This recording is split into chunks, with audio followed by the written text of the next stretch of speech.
guys. Today is Tuesday, Healthy Body and Healthy Organs Tuesday. Welcome. As always, I like to sort of talk about and highlight the importance of sharing with you about what you take in affects what your body can do and how your body can do it. And as always, I look at the 5 major organs, although there are several.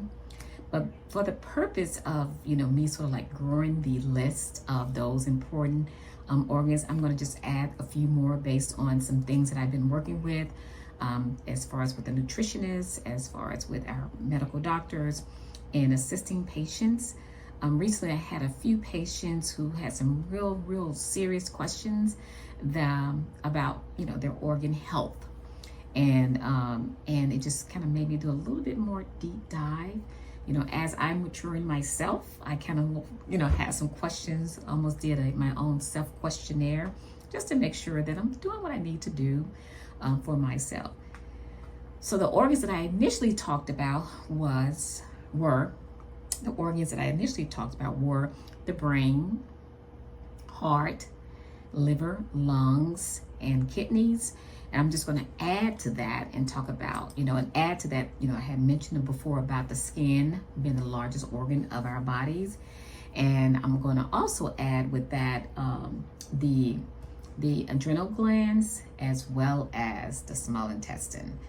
Now, the reason I added those other two was because one, the adrenal glands, it definitely helps produce the hormones to help us regulate stress, as well as other things that our hormones kick off, like metabolism. And with me sort of like going through this, this summer session of, trying to stretch, strengthen, and straighten, I just found my hormones to be very disobedient at this age. I do pretty much eat a reasonable portion of food. I might just snack a little bit more than I need to. However, I still think I work out enough to, knock some of those calories down and reduce my fat intake to be able to drop some weight. But unfortunately, things do change. Our organs sort of like get into a place where they just don't work like they once did because of aging. I mean, we've had them since we've been born, so that makes sense.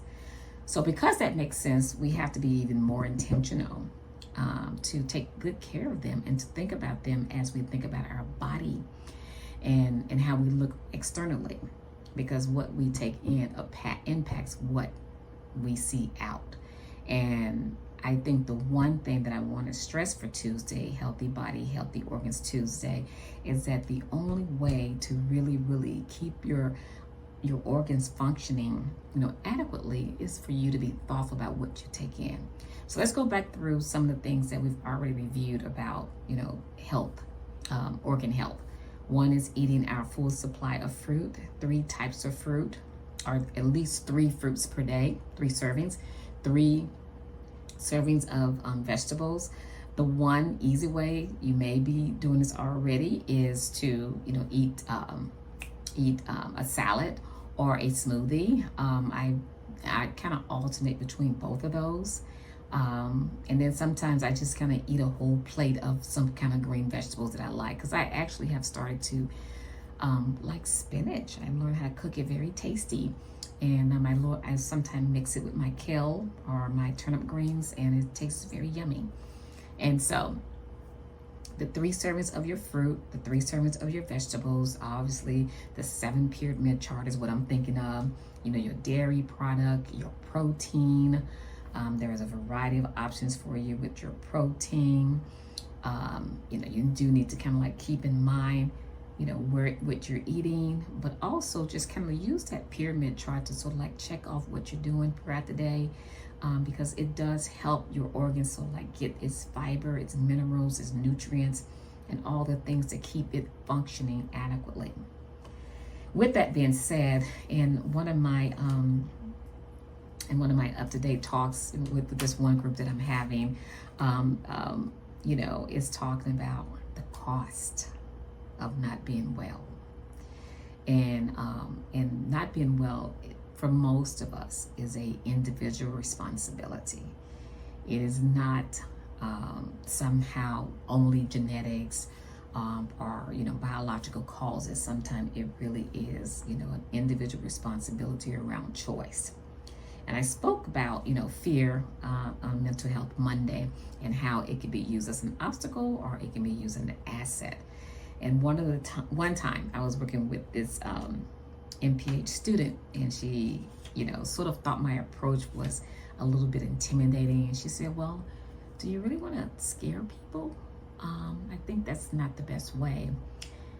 And I'm sorry, you all, being a clinical social worker, it's probably going to sound really mean, but try not to take it personally.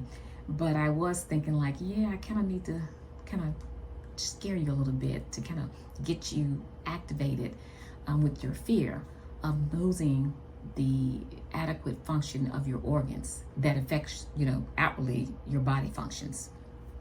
And when I was looking through my repertoire information, I noticed that the most expensive, which I kind of talked to you about before, the most expensive human organ care is transplants.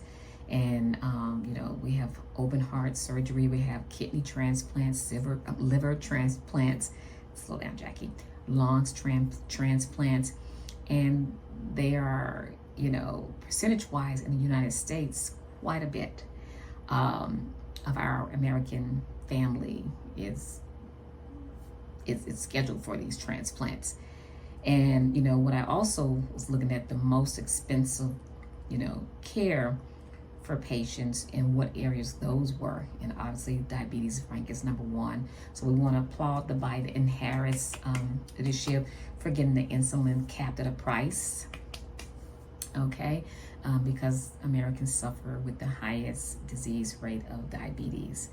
Then the next one was heart conditions, obviously cancer, but heart disease is definitely, probably even more so than cancer, and strokes, as it relates to a number of things that are, could be connected to diabetes, poor management of diabetes, some heart conditioning and all that.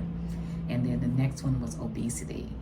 And I really want to stress, I know a lot of people kind of fight against the whole idea of using the BMI, which is totally fine, because based on the BMI at my height, the weight that they say I should be at my age, I was that weight when I was a girl, and all the way up until probably going into grad school. So I am not going to do that to myself. So for my family and friends, don't worry about that.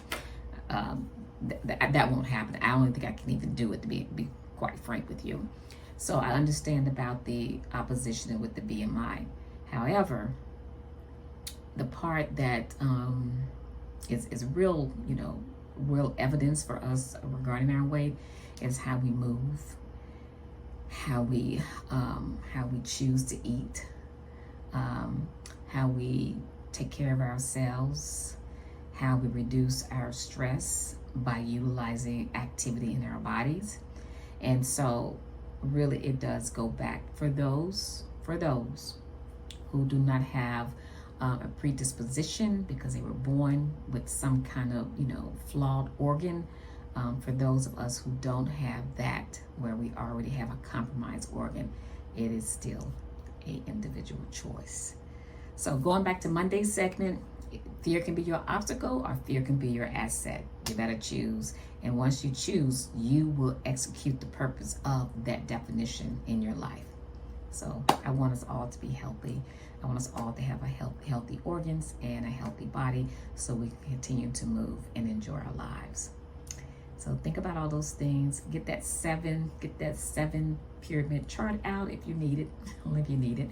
But also think about what you're doing intentionally to feed your organs each day. Be blessed. And thank you for joining me today. I am Jackie Horton. Please subscribe, hit the alert button, hit the like, let me know what you think, let me know what you would like for me to add. Sort of been trying to get some speakers on, you all, but people's schedule their schedule, so you only just have yours truly for right now. And I do hope the information is helpful. Be blessed.